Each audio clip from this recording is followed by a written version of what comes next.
محترم سامعین و ناظرین کرام، آپ سن رہے ہیں درس حدیث۔ مؤلف ہیں فضیلت الشیخ حضرت مولانا حافظ فضل الرحیم مشرفی صاحب حفظہ اللہ تعالی، محتمم و رئیس جامعہ اشرفیہ لاہور پاکستان۔ رحمت للعالمین صلی اللہ علیہ وآلہ وسلم۔ عن عبد الله بن عمر رضی اللہ عنہ قال قال رسول اللہ صلی اللہ علیہ وسلم ارحموا من فی الارض یرحمکم من فی السماء، رواہ الترمذی۔ حضرت عبداللہ بن عمر رضی اللہ تعالیٰ عنہ سے روایت ہے کہ رسول اللہ صلی اللہ علیہ وسلم نے ارشاد فرمایا کہ ان پر رحم کرو جو زمین پر ہے، تم پر وہ رحم کرے گا جو آسمان میں ہے۔ اسے امام ترمذی نے روایت کیا ہے۔ میرے پیارے بھائیو، اللہ ارحم الراحمین نے اپنے محبوب صلی اللہ علیہ وسلم کو تمام جہانوں کے لیے رحمت بنا کر بھیجا۔ رحمت للعالمین صلی اللہ علیہ وآلہ وسلم کو ذات رحیم نے رحمت بنا کر بھیجنے کے ساتھ ساتھ پیغمبر رحمت بھی بنا کر بھیجا۔ رسالت کے تقاضوں میں شان رحیمی کو عام کرنا بھی شامل تھا۔ رسول اللہ صلی اللہ علیہ وآلہ وسلم تمام جہانوں اور تمام مخلوقات کے لیے کیسے رحمت بنے، سیرت طیبہ کا ایک ایک پہلو روشن ہے۔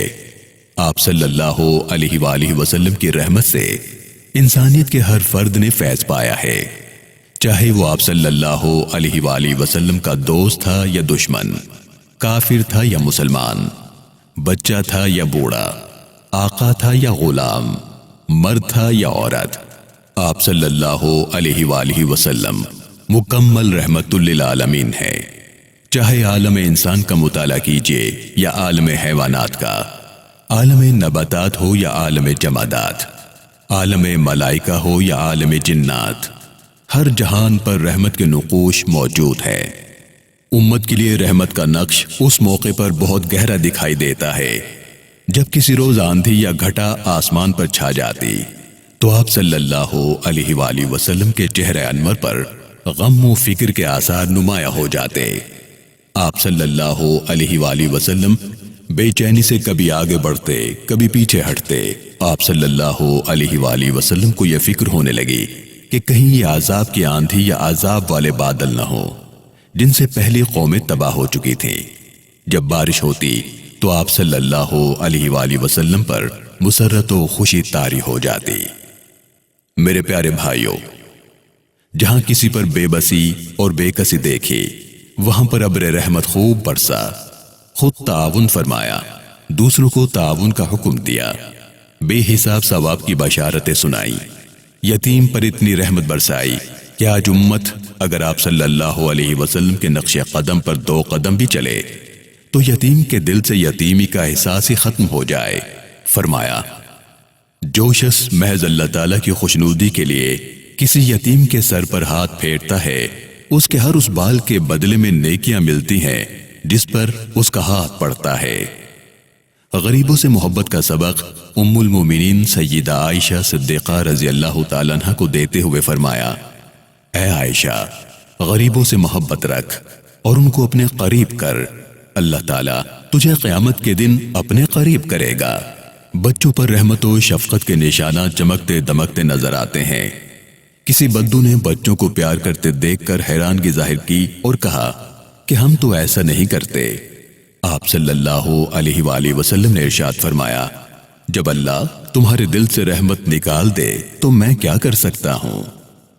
بیچے اور خریدے جانے والے انسان جنہیں غلام کہا جاتا ہے، ان پر رحمت و مہربانی کے اعلیٰ ترین نمونے سیرت طیبہ میں موجود ہیں۔ زبان سے بھی فرمایا، عملاً کر کے بھی دکھلایا کہ یہ غلام تمہارے بھائی ہیں، جو تم خود کھاؤ وہ انہیں بھی کھلاؤ، جو تم پہنو انہیں بھی پہناؤ۔ آپ صلی اللہ علیہ وآلہ وسلم کی ملکیت میں غلام آتے تو آزادی کا پروانہ لے کر جاتے۔ زید بن حارثہ غلام ہی تھے، آپ صلی اللہ علیہ وسلم نے انہیں آزاد فرما دیا۔ ان کے باپ انہیں لینے کے لیے آئے تو انہوں نے واپسی سے انکار کر دیا اور رحمت للعالمین صلی اللہ علیہ وآلہ وسلم کی خدمت میں رہنے کو ترجیح دی۔ ایک شخص نے پوچھ لیا، یا رسول اللہ صلی اللہ علیہ وسلم، میں غلام کا قصور کتنی مرتبہ معاف کروں؟ بار بار پوچھا، جواب میں خاموشی چھائی رہی۔ تیسری مرتبہ سوال کے جواب میں رحمت سے بھرپور جواب ارشاد فرمایا کہ ہر روز 70 مرتبہ معاف کیا کرو۔ میرے پیارے مسلمان بھائیوں، جب عورت کے مقدس مرتبے پر نظر ڈالیں تو اس سن کے ہر مرحلے میں رسول اللہ صلی اللہ علیہ وسلم کی رحمت چھلکتی نظر آتی ہے۔ جب یہ عورت دنیا میں بیٹی کی صورت میں قدم رکھتی تھی تو زندہ مٹی تلے دبا دیا جاتا، باپ کے لیے بدنما داغ معاشرے پر بوجھ سمجھا جاتا۔ رحمت للعالمین صلی اللہ علیہ وسلم ارشاد باری تعالی لے کر آئے، فرمایا، لا تقتلوا اولادکم، اپنی اولاد کو قتل نہ کیا کرو۔ قیامت کے روز پوچھا جائے گا اس زندہ درگور لڑکی سے، وَإِذَا الْمَوْءُودَةُ سُئِلَتْ بِأَيِّ ذَنبٍ قُتِلَتْ، کہ تجھے کس گناہ کی پاداش میں قتل کیا گیا۔ آج ہمارے معاشرے میں بھی لڑکی کی پیدائش پر اظہار افسوس کیا جاتا ہے، لیکن رحمت للعالمین صلی اللہ علیہ وآلہ وسلم نے فرمایا، جو شخص 3 لڑکیوں کی پرورش کرے، انہیں ادب سکھلائے، پھر ان کی شادی کر دے، ان سے اچھا سلوک کرے، تو اس کے لیے جنت کی بشارت ہے۔ جب یہ عورت بیوی کے روپ میں نظر آئے تو رحمت للعالمین صلی اللہ علیہ وسلم نے فرمایا کہ بیوی کے منہ میں ایک لقمہ بھی دو گے تو وہ بھی صدقے اور ثواب کا باعث ہوگا۔ جب یہ عورت ماں کے مقدس رشتے میں پہنچی تو ارشاد فرمایا کہ ماں کے قدموں کے نیچے جنت ہے۔ گزشتہ امتوں میں جب کسی سے گناہ سرزد ہو جاتا تو اس گناہ کی توبہ بہت سخت ہوتی تھی۔ جب تک وہ انسان اپنے آپ کو مار کر ختم نہ کر دیتا، وہ گناہ اس کے کاندھوں پر رہتا۔ لیکن رسول اللہ صلی اللہ علیہ وسلم گنہگاروں کے لیے بے رحمت بن کر آئے اور توبہ کا اتنا آسان طریقہ بتلایا کہ جب بھی اللہ تعالیٰ کی نافرمانی سرد ہو جائے تو دونوں ہاتھ دعا کی صورت میں اٹھا کر دل سے معافی مانگ لی جائے، آنکھوں سے ندامت کے آنسو بہا دیے جائیں۔ یہ انسان ایسا ہو جاتا ہے جیسے اس نے گناہ کیا ہی نہ ہو۔ فرمایا، التائب من الذنب کمن لا ذنب لہ، یعنی جو اپنے گناہ سے توبہ کر لیتا ہے گویا وہ ایسا ہو جاتا ہے کہ اس نے گناہ کیا ہی نہ ہو۔ آپ صلی اللہ علیہ وسلم کی رحمت کافروں تک کے حق میں جوش مارتی رہتی تھی، ان کی نجات کی فکر ہر وقت دامن گیر رہتی۔ کفار کی حالت دیکھ کر کڑتے تھے کہ یہ لوگ شرک و کفر سے باز نہیں آتے اور قیامت کے روز دوزخ کا ایندھن بنیں گے۔ قرآن مجید میں اللہ رب العالمین نے اسی کیفیت کو بیان فرمایا، لعلک باخع نفسک الا یکونوا مؤمنین، یعنی اگر یہ کفار ایمان نہ لائے تو شاید آپ اپنی جان بھی دے دیں۔ پہلی امتوں پر نافرمانی کی وجہ سے عذاب نازل ہوتا تھا، لیکن رحمت للعالمین صلی اللہ علیہ وسلم کی برکت سے کفار دنیاوی عذاب سے محفوظ ہو گئے۔ دین اسلام کی مخالفت کرنے پر رسول اللہ صلی اللہ علیہ وسلم نے کفار سے جہاد بھی فرمایا، مختلف اقدامات میں مختلف اسباب کی بنا پر کفار کے ساتھ جنگیں بھی لڑیں، لیکن رسول اللہ صلی اللہ علیہ وسلم نے جنگ کو بھی رحمت بنا دیا۔ یہ جنگ کیسے رحمت بنی؟ اس کے لیے ہمیں قبل از اسلام جنگی طریقوں کا اسلامی طریقوں اور اصولوں سے موازنہ کرنا ہوگا۔ اسلام سے پہلے جنگ کی یہ کیفیت ہوتی تھی کہ کوئی قوم بھی کسی قوم پر چڑھائی کرتی تو اس کا آخری نقطہ نظر مخالف قوم کا نام و نشان مٹانا ہوتا تھا۔ دشمن کا ہر فرد قابل گردن زدنی تھا۔ فوجوں کی پیش قدمی میں فصلوں کی تباہی، باغات کی بربادی، عمارات کو گرانا، عبادت گاہوں اور مقدس مقامات کی بے حرمتی اور عزت و آبرو کو پامال کرنا ضروری سمجھا جاتا تھا۔ بستیوں کی لوٹ مار، آتش زنی، قتل عام ایک معمول بن چکا تھا۔ اس وقت فوجی نظام اخلاقی حدود اور پابندیوں سے بالکل آزاد تھا، لیکن جب رحمت للعالمین صلی اللہ علیہ وسلم تشریف لائے تو آپ صلی اللہ علیہ وسلم نے جنگ کا ایک نیا تصور پیش فرمایا اور دفع شر یعنی برائی کو روکنے کا مقصد جنگ بنایا۔ پھر جنگ کا نام جنگ نہ رہا بلکہ وہ جہاد فی سبیل اللہ قرار پایا۔ یعنی اللہ کے راستے میں محنت اور کوشش کرنا۔ فی سبیل اللہ کے لفظ سے واضح کر دیا کہ یہ جہاد نفس کی خواہش، کسی ملک کی تسخیر یا اقتدار حاصل کرنے کے لیے نہیں، بلکہ اللہ تعالیٰ کے احکام کو جاری کرنے اور شر کو دور کرنے کی خاطر ہوگا۔ آپ صلی اللہ علیہ وسلم نے جہاد کے دوران بچوں، بوڑھوں اور خواتین کے قتل سے منع فرمایا، درختوں کو اکھاڑنے، فصلوں کو اجاڑنے اور عمارتوں کو تباہ کرنے سے منع فرمایا۔ اسی تربیت کا یہ نتیجہ نکلا کہ جنگ بھی رحمت بن گئی۔ اس کی ایک بہت واضح دلیل یہ بھی سامنے آئی کہ عہد نبوی صلی اللہ علیہ وسلم میں 10 سال کے دوران تقریباً 10 لاکھ مربع میل کا علاقہ فتح ہوا، جس میں یقیناً کئی ملین آبادی تھی۔ جب یومیہ اوسط نکالی گئی تو معلوم ہوا کہ روزانہ تقریباً 274 مربع میل کی اوسط سے 10 سال تک فتوحات کا سلسلہ ہجرت سے وفات تک جاری رہا۔